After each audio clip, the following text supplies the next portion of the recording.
Boom. Here are some of the worst cars that I've purchased over the years in my car rental business.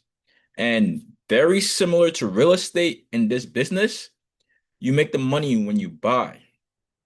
And the list I'm about to give you is important because I made these mistakes and that put me on the back foot right off the bat.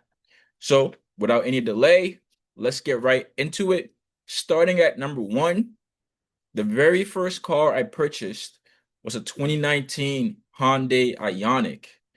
This car I purchased all wrong, starting from the financing.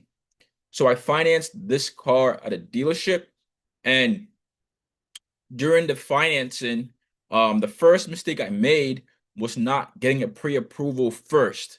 So whenever you want to purchase a vehicle through financing, the first thing you want to do is get pre-approved at a local bank or a credit union. Preferably, a bank that you already have an existing relationship with, because that's the easiest way to get an approval. So the mistake I made at the very start was going straight to the dealership. So I went to the dealership and basically gave the dealership all my information, and they just ran my credit. So they put about 8, 9 hard inquiries on my credit report. At that point, I had about a 680 credit score. That tanked my credit score 20 points. And this was a big lesson for me. I have never done that since then, but it doesn't stop there. So after the dealership had ran my report, I finally got an approval. After 20 points down on my credit report, I got an approval from Langley Federal Credit Union. Langley financed the car, and the car that I was buying, of course, was the 2019 Hyundai Ioniq Hybrid. They financed the car for a total of $30,000. Um, at this point, I didn't know anything about financing, and I was just doing what most people do. So I put my name on the paperwork and I signed it. Later, once I learned about how to properly finance vehicles, I looked through the purchase agreement, and what I saw kind of shocked me. So, first of all, I got an 8% interest rate, which isn't bad. At that point in time in 2022, interest rates had gone up and cars had gotten more expensive. But what really shocked me were all the fees that I had agreed to. So I ended up getting all the stupid warranties, things like paint protection, tire shine that I had never ever used on this car. In fact, I didn't even know I had it on there. That alone accounted for about $6,000 to $8,000 in fees.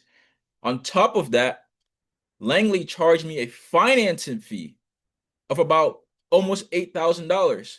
So I had $16,000 in fees alone.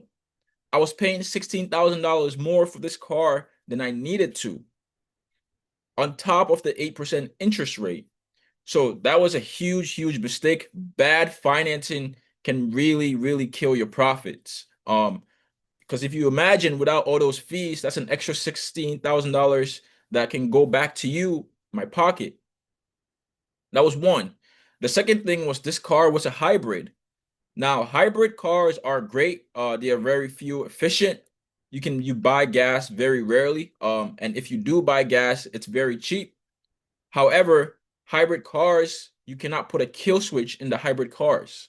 Um, it's very difficult to do that, or you have to buy very specialized kill switches, which typically cost more. So that was a second mistake I made that I didn't know. You're still able to put trackers in these cars, but for hybrid cars, it's very difficult to put kill switches in them. And if you are going to go with the hybrids, you just make sure you're buying special kill switches that are made for hybrid cars. The second car that I made a big mistake on the purchase was a 2014 Kia Optima. Now, the car itself is a good and reliable vehicle.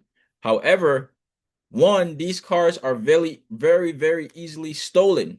So if you've ever heard of the Kia Boys, if you haven't, go ahead and look them up on any social media. Kia Boys are essentially a group of people that understand and show other people how to steal Kia Optimus, especially the older generations, anywhere from the 2012 to I believe the 2018s. They're very easily stolen.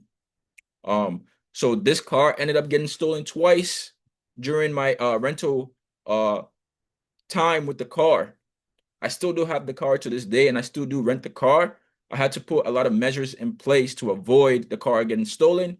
However, I bought this car without knowing that, and that cost me a lot of money because each time it was stolen, I had to take the car in for repair to fix the steering columns and to fix all the wiring that came with them stealing the cars.